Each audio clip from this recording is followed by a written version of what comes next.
1. Michelle Kristen Anderson. Michelle Kristen Anderson was 29 years old when she helped plan and carry out the Christmas Eve murders of 6 members of her own family near Carnation, Washington.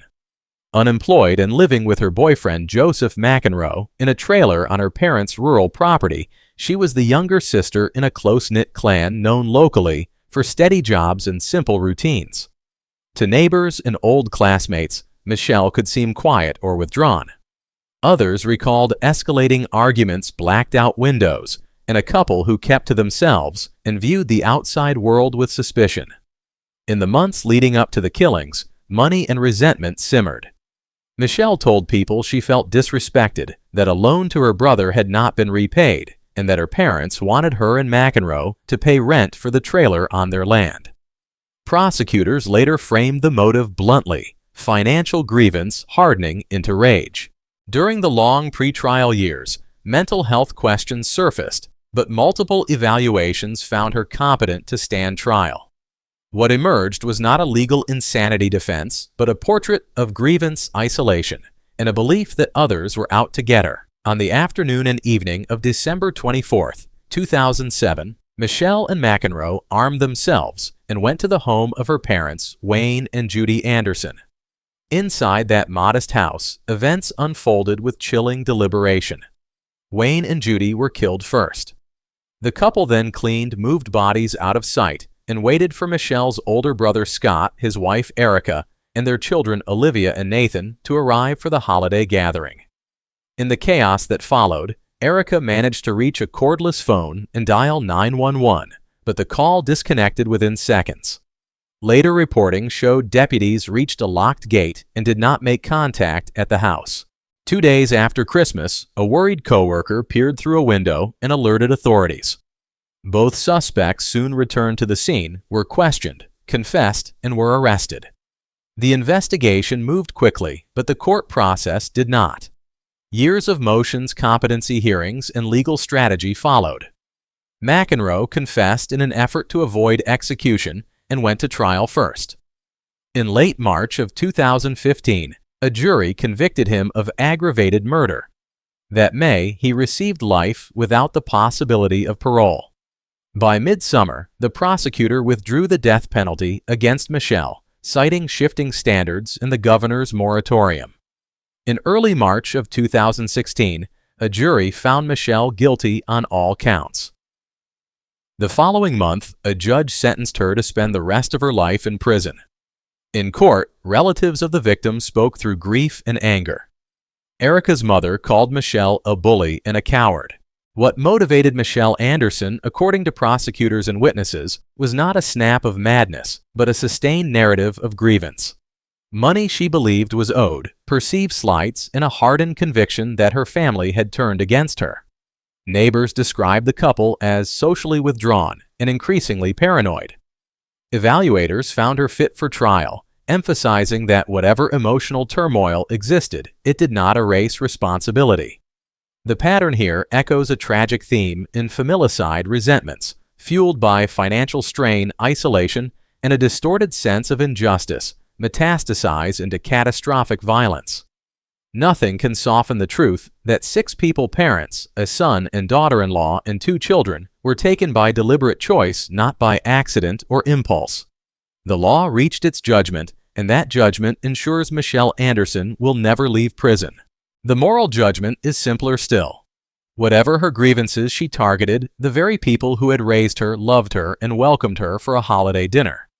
Remembering Wayne, Judy, Scott, Erica, Olivia, and Nathan demands that we reject any glamorizing of offenders and instead recognize the lasting wreckage this crime left behind: a family, erased a community scarred, and a cautionary reminder that grievance is never a license for harm. 2. Charlene Ann Dorsey. Charlene Ann Dorsey was 38 years old when she murdered her 2 young daughters in the forests of Skamania County, Washington. Born in late summer of 1965, she lived with her husband Robert in the Vancouver suburb of Hazel Dell, where neighbors saw a family that seemed at times ordinary and attentive. The yard was often scattered with toys, the girls circling on tricycles while their parents watched.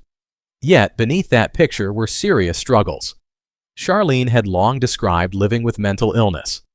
As a teenager, she was diagnosed with paranoid schizophrenia, and in the years before the killings, she abandoned prescribed medication in favor of herbal remedies, voicing worries about side effects. Those close to the family recalled a woman who could be protective and strict, but also volatile and withdrawn. Someone who spoke of anxiety and isolation more than friendship and community. The pressures around Charlene were not a single spark, but an accumulation. Untreated psychosis can narrow a person's world, magnifying fears and feeding delusions. In her case, the warning signs did not stay private. A neighbor later reported that Charlene once floated a chilling what-if, asking how a Christian would judge a mother who killed her children. There were calls to child protection authorities, complaints to and from neighbors, and episodes that suggested emotional instability rather than ordinary stress. Over time, without consistent medical care, her thinking appears to have drifted further from reality. Mental illness does not predetermine violence, and millions of people live with it without harming anyone. But untreated psychosis can be a dangerous accelerator, and here it set the stage for catastrophe. On a June afternoon in 2004, Charlene drove her daughters Jessica and Brittany to the Wind River Recreation Area in the Gifford-Pinchot National Forest. She carried her husband's .22 caliber rifle. Deep in an abandoned rock quarry, she shot the girls and left their bodies. About an hour later, she made a call from a payphone to her sister-in-law and confessed. Then she drove to the Vancouver police station and offered to lead detectives to the site. The victims were her own children, preschoolers, with no defense, killed far from home in a place chosen for its isolation. The act was deliberate, and the aftermath showed a disturbing calm, a confession without clear remorse, and a focus on grievances that had little to do with the lives she ended. The investigation moved swiftly. Deputies followed Charlene's directions to the quarry, secured the scene, and arrested her that same day. What followed was a long legal process shaped by questions of competency. A judge ordered her to a state hospital, where antipsychotic treatment began. Doctors ultimately found her competent to face charges. Charlene pleaded guilty to 2 counts of first-degree murder, avoiding a capital trial. In late May of 2005, a judge sentenced her to 63 years in prison, effectively the remainder of her life. In court, Charlene delivered a rambling statement about broader injustices, never directly addressing her daughters. The prosecutor, echoing the torn families in the gallery, said they had not heard an apology. Experts later described a familiar pattern: long-standing schizophrenia medication, non-compliance, and delusional beliefs converging with a mother's authority and access to a firearm. Evaluations emphasized that despite her illness, she understood right from wrong, a crucial legal threshold, and her own actions that day underscored it. She hid nothing because she knew what she had done. There is no rationalization that can touch the cruelty of these murders.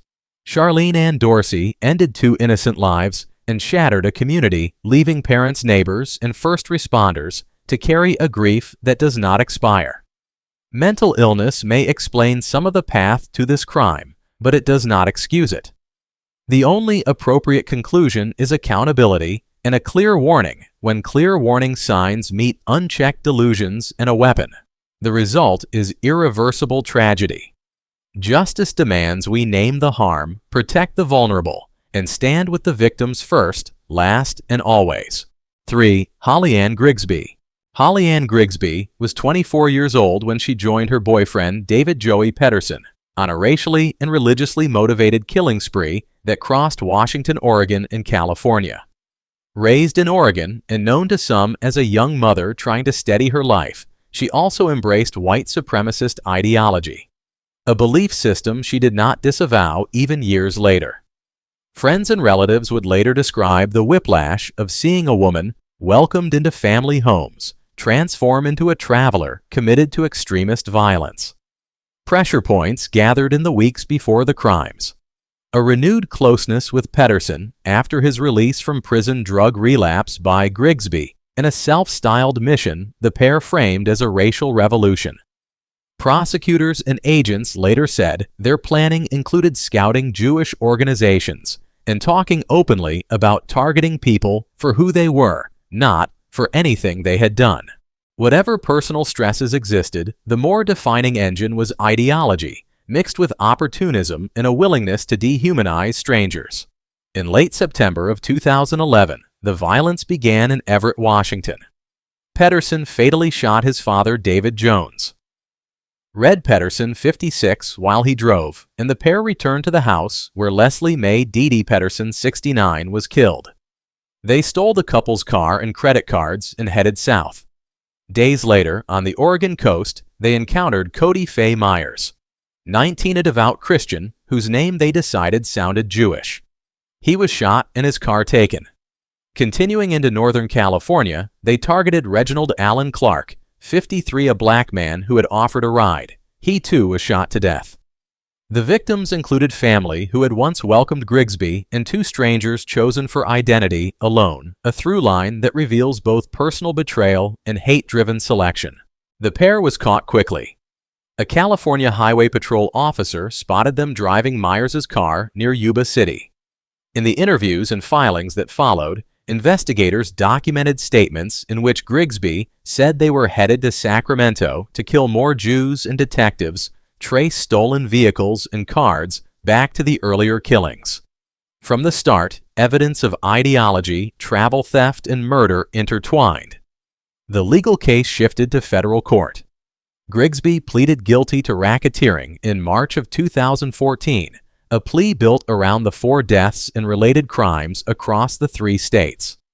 In mid-July of that year, a federal judge sentenced her to life in prison with no possibility of release.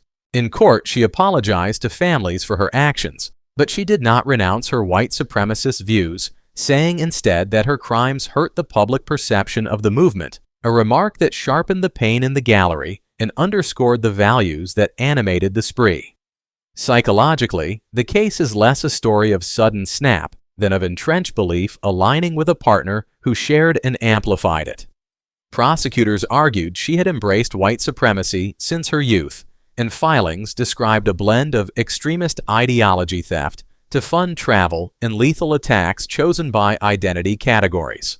Substance use may have lowered inhibitions, but the pattern targeting kin to seize resources, then murdering strangers to further an ideological mission points to deliberate intent. Evaluations were not the centerpiece of her case. Instead, her own words and actions mapped the motivation. There is no redemption inside these facts. 4 people are dead, a father, a stepmother, and 2 men whose only provocation was their names or the color of their skin. Whatever grievances Griggsby nursed, whatever ideology she adopted, none can dilute her responsibility. A life sentence ensures she will never again walk free, but true justice also demands clarity. Hatred is not a cause, it is a choice. The families who spoke in court and the communities that grieved deserve to have that choice named and condemned so that memory honors the victims and warns decisively against the toxic seduction of violent extremism. 4. Michelle Knotek. Michelle Shelley Knotek was 49 years old when she was arrested in Pacific County, Washington, a small coastal community where she and her husband David ran a home that often took in boarders and relatives in need. Born in the mid-1950s, she presented herself as a helper, a caregiver, a neighbor who knew how to get people back on their feet. She had worked briefly with an area agency on aging and cultivated a reputation for stepping in when others were struggling. Inside her farmhouse near Raymond lived the couple's daughters, a rotating cast of vulnerable adults, and a public image built on generosity that would later collapse under the weight of testimony and evidence. Beneath that surface, witnesses described volatility and control. Former friends and neighbors recalled strict rules, sudden rages, and an atmosphere where dependence on the Knoteks was encouraged and then weaponized. Prosecutors later argued that Michelle sought power over those who entered her orbit, isolating them from friends and family, and using humiliation and fear to maintain dominance. This was not a snap decision or a momentary lapse. It was a pattern escalating, persistent, and centered on control. The victims known to the courts were Kathy Loreno, a 36-year-old hairdresser who moved in after falling out with her family, and Ronald Woodworth, a 57-year-old local man who also came to live at the farmhouse. Both died after prolonged abuse inside the Knotek home. Michelle's 19-year-old nephew, Shane Watson, also vanished from the property. David later admitted to shooting him, a crime for which he, not Michelle, was convicted. When questions came, Michelle offered stories that Kathy had left with a truck driver, that others had moved away. Letters and messages appeared to keep up those illusions. But the stories frayed under scrutiny, and witnesses described degrading chores, enforced isolation, and a steady tightening of control. In the summer of the early 2000s, Ronald disappeared. Soon after, detectives acting on new information searched the property and recovered remains and other evidence that contradicted the couple's explanations. The investigation revealed a web of deception in a house where fear had replaced care. Michelle was charged in the deaths of Kathy Loreno and Ronald Woodworth. David faced charges for Shane Watson's killing and for helping hide other crimes. In court, Michelle entered an offered plea, acknowledging that a jury would likely convict her of 1 count of second-degree murder and 1 count of manslaughter while not admitting the acts. A proposed sentence of roughly 17 years was rejected by the judge, who imposed a term of 22 years. David received his own lengthy sentence for second-degree murder and related crimes. The Knotek daughters cooperated with authorities and later spoke of cutting contact with their mother for safety. In the community, shock hardened into grief as families who had searched for answers learned the truth. Psychologically, Michelle Knotek's conduct fits a profile of coercive control rather than momentary rage. Prosecutors emphasized her deliberate exploitation of vulnerable boarders, her manipulation of narratives to keep suspicion at bay, and an extreme indifference to human life. Whatever hardships she claimed, the record shows planning concealment and the steady use of power to harm. There is no sympathetic reading of these facts. Kathy Loreno and Ronald Woodworth were not transient details. They were human beings who trusted the wrong person and paid with their lives. Michelle Knotek's convictions and sentence ensure accountability. But justice also requires clarity about what happened inside that house, a caregiver's mask used to prey on the vulnerable. Remembering the victims demands we reject any attempt to romanticize or excuse such cruelty. And it calls us to protect those who cannot easily protect themselves. 5. Brenda Nicholas. Brenda Nicholas was 46 years old when she was arrested in Seattle for a murder that prosecutors said she had planned for months. A self-styled psychic with a long history of deception and theft, she presented herself to strangers as a fixer of problems and a reader of auras. She was also a mother of 2 teenage sons, someone who floated between rentals and short-term relationships while leaving unpaid bills and angry landlords behind. To some, she was a sympathetic ear at a street fair booth. To others, a tenant who vanished with valuables. That double life, friendly confidence and hidden exploitation set the stage for what came next. The pressures and patterns that led here were not sudden. Court records described a years-long scheme built on greed and manipulation. Nicholas cultivated trust with vulnerable seniors, particularly those who were isolated or grieving, and then tightened her influence until she controlled their movement, money, and even their social contacts. The defense later claimed she was shaped by a harsh upbringing, domestic abuse, and illiteracy. But whatever her past, the behavior that emerged was calculated, selecting targets, rehearsing stories, and recruiting others to carry out her plans. On a cold evening in early December of 2011, inside the Four Freedoms Senior Apartments in Seattle's Bitter Lake neighborhood, Nicholas put a plan into motion. The victim was Francis Patrick Fleming, a 70-year-old Navy veteran proud of a lifetime coin collection he sometimes showed to neighbors. She had learned about his collection through a woman she had already exploited, and with 2 accomplices, Charles Jungbluth and Gilda Ramirez, she prepared disguises, selected knives from a kitchen set, and went to Fleming's door. When he answered, they forced their way in. What followed was a robbery turned fatal stabbing, an attack focused on silencing a witness and stealing coins, currency sheets, and anything of value. Prosecutors also said Nicholas attempted to target another elderly man that same day, underscoring a motive driven by profit and a pattern of predation rather than panic or passion. The investigation moved quickly once detectives connected Nicholas to earlier financial crimes. A briefcase belonging to Fleming surfaced in a search linked to her crew. Forensic evidence pointed strongly to Jungbluth, who when confronted admitted his role and implicated Nicholas. Ramirez too described the planning and theft. Nicholas was charged the following fall and went to trial in early spring of 2013. A jury convicted her of first-degree murder with a deadly weapon enhancement alongside multiple theft and identity crime counts that documented years of swindling. That summer, the judge called her a danger to society and imposed 34 years in prison, the top of the range.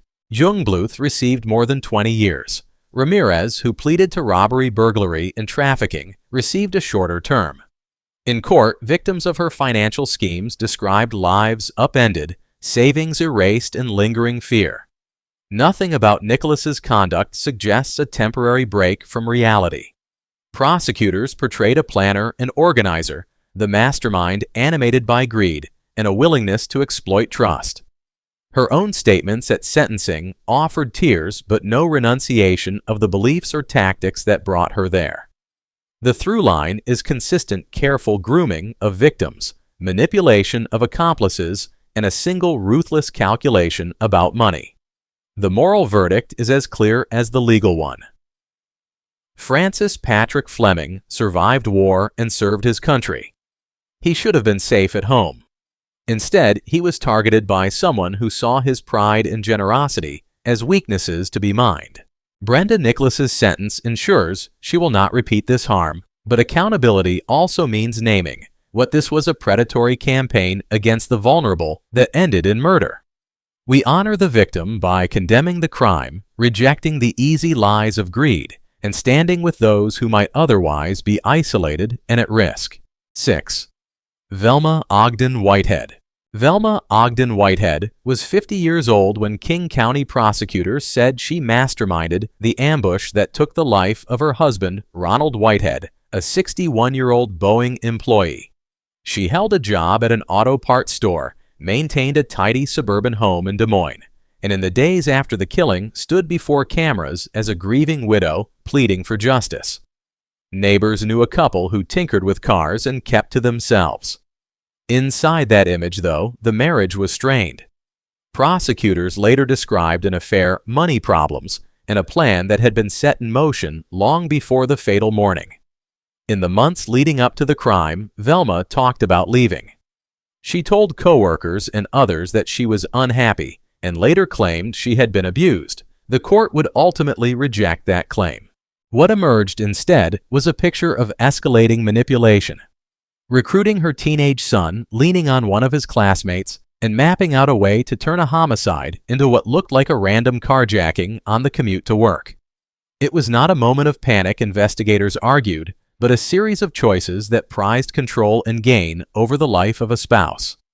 On a March morning in the mid-2000s, Ronald backed his black Mustang from the garage and started toward Bellevue. He never arrived. The plan laid out in charging papers and later acknowledged in Velma's guilty plea had a chilling simplicity.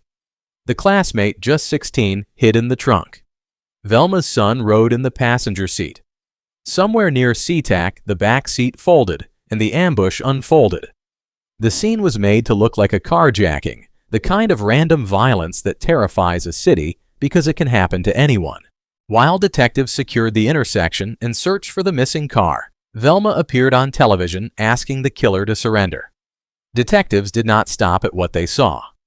They sifted cell phone records and found a flurry of texts between the two teenagers in the hours before the shooting. A palm print in the Mustang's back seat, a prepaid phone tied to the plan, and financial records showing that Velma quickly profited from insurance payouts and property sales deepened suspicion. After more than a year of work, investigators arrested Velma, her son, and the alleged shooter. In court, Velma pleaded guilty to first-degree murder, admitting she facilitated the robbery plan and provided information about her husband's schedule, though she insisted she had not intended his death. At sentencing, the judge rejected her portrayal of herself as a victim and imposed a prison term of 22 years above the recommendation worked out in the plea. Family members spoke through grief and fury, describing a father and friend whose future had been stolen for money. Psychologically, Velma's role reads as orchestrator rather than bystander, recruiting others to commit the violence, staging the scene, and performing widowhood in public while the investigation gathered around her. Whatever hardships or illnesses she cited, the court found deliberate planning and deception. The alleged shooter's trials would sputter through mistrials. The son would face his own proceedings. But Velma's conviction centered the narrative where it belonged, on the choice to turn a domestic conflict into a contract killing.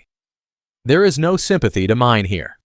Ronald Whitehead served his company and cared for his family. He should have been safe on a routine drive to work. Instead, a spouse betrayed that most basic trust. Velma Ogden-Whitehead's sentence ensures accountability. But justice is also moral clarity. Murder for hire is not desperation, it is predation. We honor Ronald by saying that plainly, by refusing to excuse greed under the language of grievance, and by staying alert to those who would turn private turmoil into irreversible harm. 7. Barbara Opel.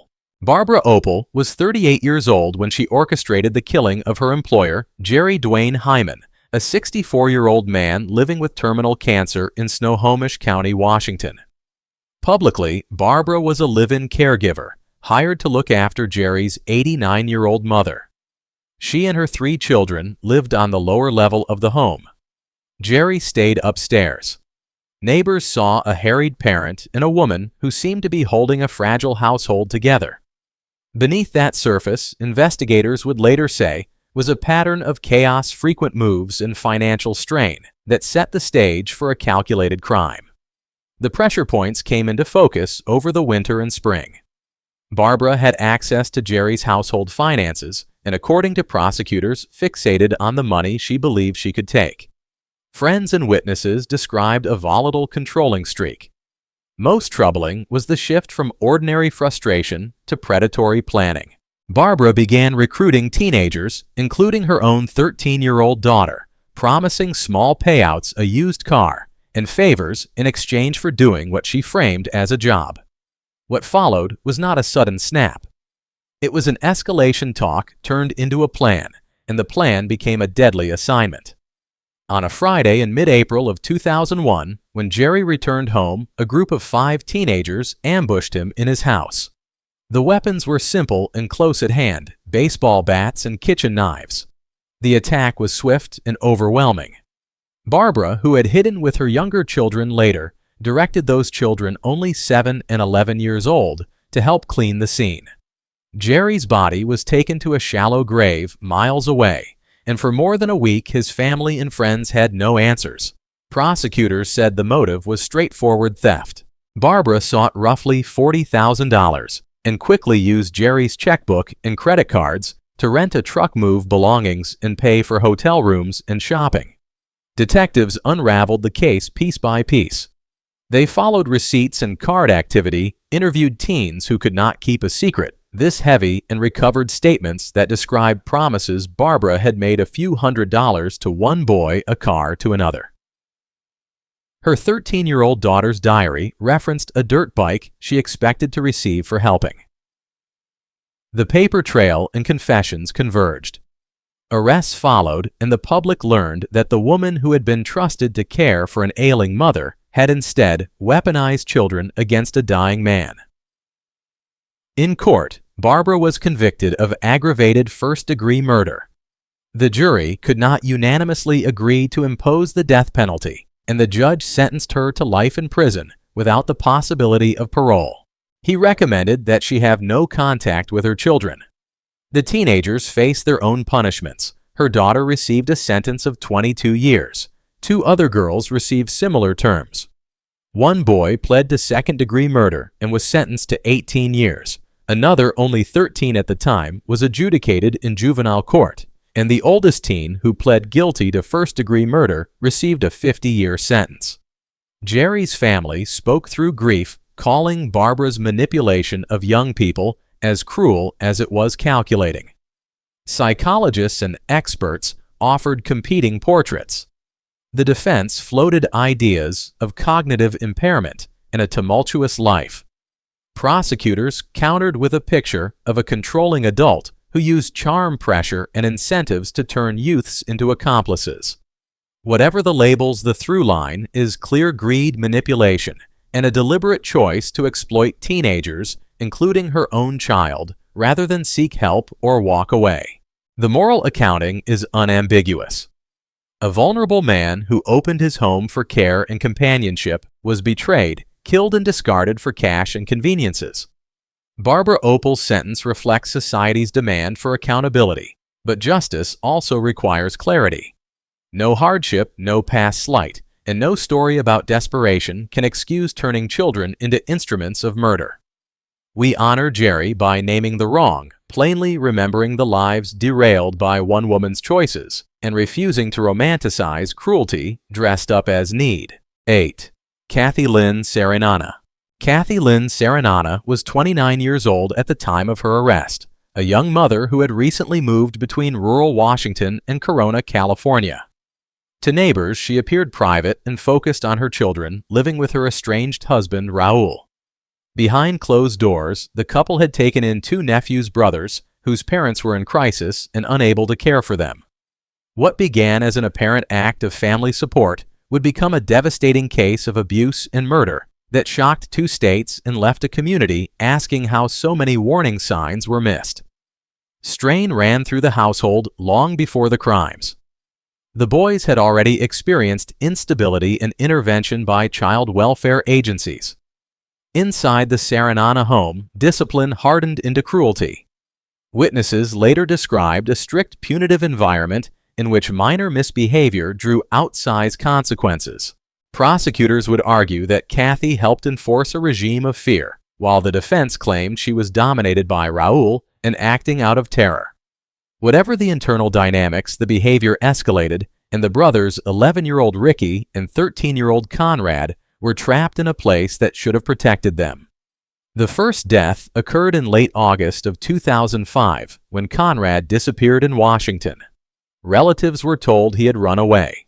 Authorities later alleged he died after a beating, and his body was hidden, then transported as the family relocated to California. Months later, on Christmas Day of 2005, Ricky became the second victim. At the apartment in Corona, a day that should have been filled with warmth curdled into punishment. After a dispute over household chores and food, Ricky was beaten and confined to a bedroom closet. He died there alone while holiday visitors came and went in the small home. The next day, Kathy called for help. Police arrived, found Ricky dead, and arrested both adults. As investigators searched the property, they made a second haunting discovery. Human remains concealed in a trash container on the carport, later identified as Conrad. The timeline that had once been explained away by runaway stories and excuses collapsed. In recorded interviews, Raul admitted to discipline that became lethal. Evidence presented at trial described a pattern of repeated injuries to Ricky over weeks and months. Bruises in various stages of healing and scars. Consistent with burning and whipping details, the court heard without dwelling on graphic description. Prosecutors argued that Kathy both participated in and permitted the abuse, and that her actions and inactions made her legally and morally responsible. The case split into 2 trials with separate juries, but the outcomes aligned. In the spring of 2009, both Kathy and Raul were convicted in Riverside County of first-degree murder, with torture in Ricky's death. Each jury recommended the death penalty. That June, a judge called their relationship a match made in hell and sentenced Kathy to death. Washington authorities weighed charges related to Conrad's killing. The California sentence was automatically appealed as required by law. In court, members of the boys' family spoke about birthdays that would never be celebrated and a faith in institutions that had failed them. Jurors later said the evidence stayed with them long after verdicts were read. Psychologically, the case challenges simple labels. The defense presented Kathy as an abused spouse, conditioned to comply. The prosecution described her as an active participant who wielded authority and inflicted harm. Expert testimony traced the injuries as deliberate and sustained. The pattern suggested punishment divorced from any reasonable notion of discipline. Whatever influence Raoul exerted, the jury concluded that Kathy chose actions and omissions that led to unimaginable suffering. There is no ambiguity about the harm. 2 children, sent to relatives for safety, were brutalized instead. That betrayal is the heart of this story. Kathy Lynn Sarinana's sentence reflects society's insistence on accountability for those who exploit trust and power over the powerless. No hardship, no claim of fear, and no plea about a difficult past can excuse what was done to Ricky and Conrad. The only moral ending here is a clear denunciation of the crimes and a promise to protect children better, so no family must endure such loss again. 9. Tashia L. Stewart. Tashia L. Stewart was 37 years old when she killed her mother in Pasco, Washington. A mother herself and a longtime Tri-Cities resident, she had no criminal record and to neighbors appeared ordinary. Inside the family, though, history and money were constant points of friction. Judy Hebert, 58, had adopted Tashia years earlier, and even after divorcing Tashia's adoptive father, continued to support her daughter and granddaughter. Friends remember Judy as generous and steady, the kind of person who opened her door to family. In early 2011, that door led to a deadly confrontation. Pressure had been building for weeks. Testimony later described tense arguments over finances, Judy's will, and access to a household safe. Prosecutors would say that Tashia searched the internet for motels and for how to open a safe in the hours before the shooting. The defense pointed to a household marked by conflict and a mother they claimed was erratic because of a mix of medications and alcohol. A medical expert described the possibility of a drug interaction syndrome while acknowledging it did not cause Judy's death. Whatever their disputes, witnesses reported Tashia's irritation turning into plans and statements that alarmed those around her. The crimes unfolded in 2 parts. In late February, an earlier incident in the garage left Judy with a serious head wound after a heavy bin fell from the rafters. Prosecutors argued it was not an accident and charged attempted first-degree murder. 2 weeks later, on the afternoon of Thursday, March 3, 2011, the fatal encounter happened inside Judy's Salmon Drive home. The setting was intimate and terrifying. Judy's granddaughter, just 7 years old, was in the house. Tashia armed herself with a Smith & Wesson .357 revolver taken from Judy's open safe. Within minutes, Judy was shot and a hatchet lay nearby. Tashia told police she acted in self-defense as Judy advanced with the hatchet. Investigators and later a jury rejected that account, noting the trajectory of the bullets, the position of Judy's body, and evidence of planning in the days before. Police and medics arrived quickly after calls about gunfire. They found Judy beyond resuscitation. Tashia was arrested that same day. Detectives documented internet activity, gathered physical evidence, and interviewed relatives and neighbors. An ex-husband testified that Tashia had earlier bragged about dropping a box on Judy's head and mused about how to make such a blow more lethal. A crime lab linked touch DNA to the revolver, though that finding was not decisive. The most persuasive evidence, jurors later said, was the total picture preparation, the child's presence during the shooting, and a story that did not match the scene. In the summer of 2013, a Franklin County jury convicted Tashia of first-degree murder and attempted first-degree murder. Aggravating factors included that a child was within sight and sound, that a firearm was used, and that the impact rippled beyond the immediate victim. At sentencing that September, the judge called it a heinous permanent crime and imposed 45 years in prison with a mandatory minimum of 25 years before release could be considered. Family members addressed the court through tears. Judy's former husband spoke of the hole left in their lives. Judy's friends described a woman who forgave easily and gave often, and the child's father wrote of helping his daughter process what she had witnessed. What motivated Tashia Stewart prosecutors argued greed and resentment, pointing to the safe, the will, in her own words. The defense insisted she feared for her life. Experts weighed in on medications and perception, but the legal conclusion was clear: this was premeditated and unjustified. Whatever stresses existed in the home, they did not excuse parricide. There is only one appropriate moral here. Judy Habert gave her daughter stability, love, and a home. In return, she was met with betrayal and violence that shattered an entire family, scarring a child who should never have seen such horror. Tashia Stewart's punishment affirms that no grievance, no inheritance, no argument about money can justify taking a life, especially the life of the person who raised you. Justice in this case demands remembrance of Judy, protection for her granddaughter, and an unambiguous condemnation of the choices that ended a mother's life. 10. Janjira Jeffrey Smith. Janjira Jeffrey Smith was about 49 years old when the plot that ended her boyfriend's life unfolded in Kirkland, Washington. Born in Thailand in 1957 and later naturalized in the United States, she lived quietly on the East Side, known more by friends as a companion to Roger Lewis than for any particular career. Roger, 56, was a longtime local who had begun planning a future with a new partner, Thanurat, often called Nina. To outsiders, the triangle looked like an ordinary breakup. Inside it, resentment was taking root. The emotional trigger was jealousy, sharpened by finality. After roughly a year and a half together, Roger returned from travel and told Janjira he was moving on and intended to marry Nina. Detectives later documented repeated calls and attempts to reconcile. Instead of acceptance, there was rumination, how to win him back, and then when that failed, how to strike at the happiness she believed had displaced her. There is no public record of a diagnosed mental illness, but the escalation is clear. Hurt feelings turned into planning, and planning into a calculated act of harm.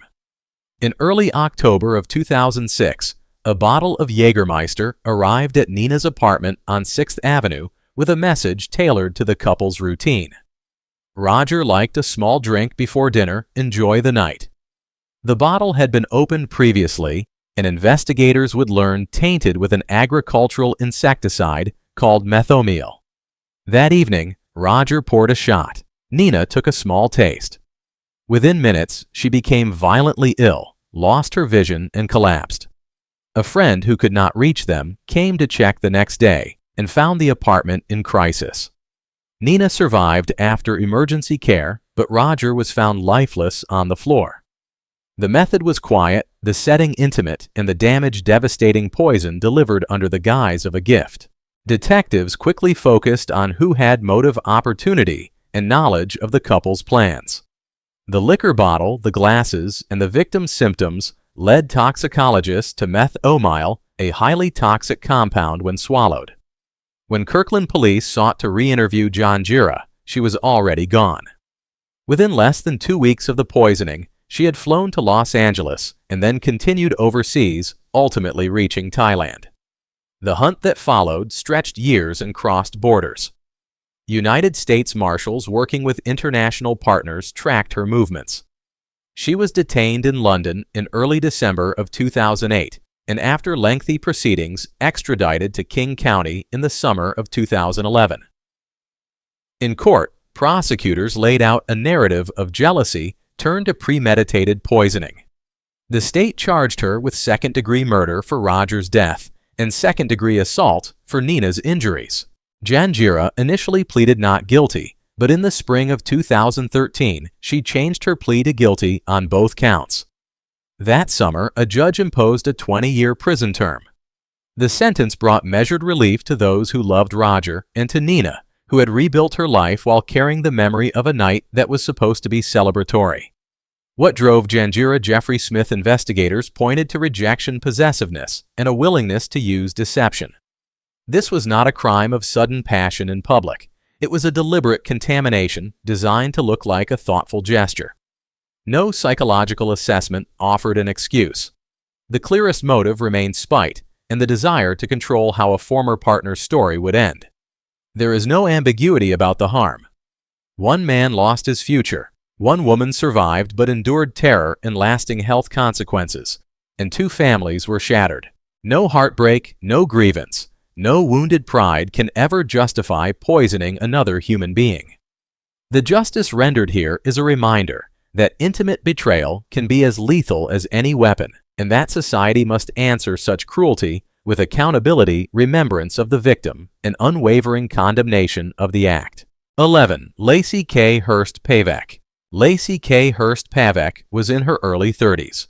A married woman living in the farm and timber country around Knotek, Washington, when the private turmoil of her marriage spilled into public tragedy. Friends knew her as a wife trying to keep a household together. There was no long record of crime or violence in her past. But the marriage was strained. Her husband, Danny Pavek, was involved with a 25-year-old woman named Michelle Lee Kitterman, who was expecting his child. In a small community, that revelation was not just painful, it was humiliating. What happened next was not a sudden outburst. It was a choice that unfolded step by step. The trigger was jealousy mixed with fear of losing face and losing control. Witnesses later described Lacy's bitter comments about wanting the problem handled. There is no clinical diagnosis in the record that explains her decisions. Instead, investigators and prosecutors would point to deliberate planning, sounding out people who trafficked in drugs and violence, arranging meetings away from home, and trying to create distance between herself and the hands that would commit the act. Rather than seek help counseling or a legal separation, she pursued a lethal solution she believed could not be traced back to her. In the last days of February and the first hours of March of 2009, Michelle was taken to a remote stretch off Stalder Road, south of Knotek.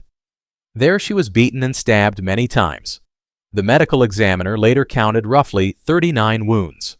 She died on that road, and with her the 11-week-old pregnancy she was carrying.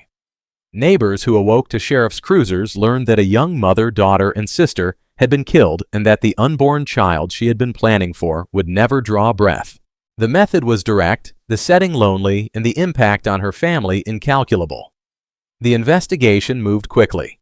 Detectives with the Okanogan County Sheriff's Office followed phone contacts, surveillance, and car rental records. Their work led from the Okanogan Valley to Spokane, where a methamphetamine dealer, Tansy Faye Arvin Mathis, was identified as the person Lacy had approached to take care of Michelle. Mathis, in turn, pulled in two men, David Richards and Brent Phillips. Prosecutors detailed a rental vehicle tied to Lacy meetings to arrange payment and a flurry of calls in the days before the killing. In early April, Lacy was arrested. Over the following year, Richards and Mathis were convicted, and Phillips pleaded guilty and testified. Lacy was tried last in the fall of 2010 as an accomplice to aggravated murder in the first degree and for manslaughter in the first degree for the death of the unborn child. Jurors heard that under Washington law, the state did not need to prove Lacy herself wielded a weapon. They needed to show she knowingly facilitated a murder. They found that burden met. In late November of that year, a judge sentenced her to life in prison without the possibility of parole, plus an additional term for manslaughter. An appeals court later affirmed the conviction, ruling that the evidence showed she knew her actions would help bring about the crime, and that the challenged records were lawfully obtained. As for motive, the case speaks to possessiveness and resentment, hardening into conspiracy. No expert testimony at trial excused or mitigated her responsibility. The picture that remains is of a person who outsourced violence to erase a rival, believing distance would protect her. There is nothing ambiguous about this outcome. A family lost Michelle, and a child was never born. Two households carry grief that time cannot repair. Hiring others to do violence does not absolve the instigator. It compounds the harm with calculation. Justice in this case stands for a simple principle: love, rejection, and jealousy never justify taking a life. Society must answer such acts with unwavering accountability, and we honor the victim by speaking her name, remembering her promise and refusing to let the cruelty that ended her life define her story. 12. Alicia Gumat. Alicia Gumat was 20 years old when a moment of rage inside a West Seattle apartment took a baby's life. She was a young mother herself, living with limited means and sharing space with her boyfriend and his toddler son, Drew Lato. Friends later described a home crowded by stress, two very young children, and the constant noise of ordinary struggles. There was no public record of a steady occupation or a long criminal history. To neighbors, she was another young parent trying to keep up. What no one outside that apartment saw was the pressure building and the impatience that would turn catastrophic. In the weeks leading up to the violence, nothing suggests a carefully laid plan. The trigger, prosecutor said, was painfully small, a tug-of-war over a toy between Alicia's child and Drew, who was just 17 months old. In that ordinary flash of childhood frustration, Alicia's temper flared. This was not a complex conspiracy or a sudden break from reality. It was anger unchecked and devastating. Afterward, investigators would point to a pattern of frayed emotions and poor choices, rather than a diagnosable mental illness. Whatever the mix of fatigue, jealousy, or resentment, the responsibility remained hers. On a late September afternoon in the year 2015, first responders were called to the West Seattle home. Drew was unresponsive. The medical findings would later show blunt force trauma to his small body, including internal injuries and a broken collarbone. The state's theory was stark during the children's dispute. Alicia kicked the toddler with enough force to cause fatal damage. He died shortly after. The case tore through the community with a particular cruelty because the setting was so familiar: a living room, scattered toys, two children who should have been safe. In the immediate aftermath, Alicia did not admit what she had done. She told a shifting story and within days attempted suicide.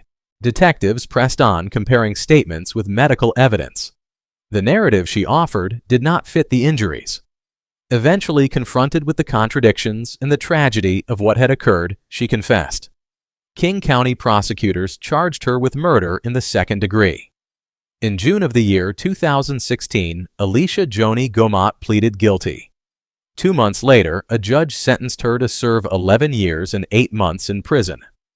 There were no courtroom theatrics, just the formal language of a system acknowledging a life lost and imposing a punishment the law allowed. Forensic testimony, in Alicia's own words, left little ambiguity about causation. There was no claim of accident that could stand beside the medical record. There was no evidence of an outside threat or an unknown intruder. The only adult responsible was Alicia. Psychologically, experts framed the crime as a catastrophic failure of self-control, a collision of anger and immaturity with the absolute vulnerability of a child. That understanding can explain how the moment unfolded, but it cannot excuse it. A toddler's life was extinguished because an adult chose violence instead of restraint, help, or simply stepping away. This story is unbearable because it was preventable. Drew Lato should have grown up, celebrated birthdays, and outgrown those very toys. Instead, his family visits a grave and the community is left with the memory of a boy who never had a chance to become anything more than a victim. Alicia Gumat's sentence does not balance the scales. Nothing could. But it is an acknowledgement that taking a child's life born of rage and impatience is among the most serious violations of our shared trust. May the memory of Drew remind us that every moment of frustration around a child is a test of character, and that failing that test can shatter a family forever.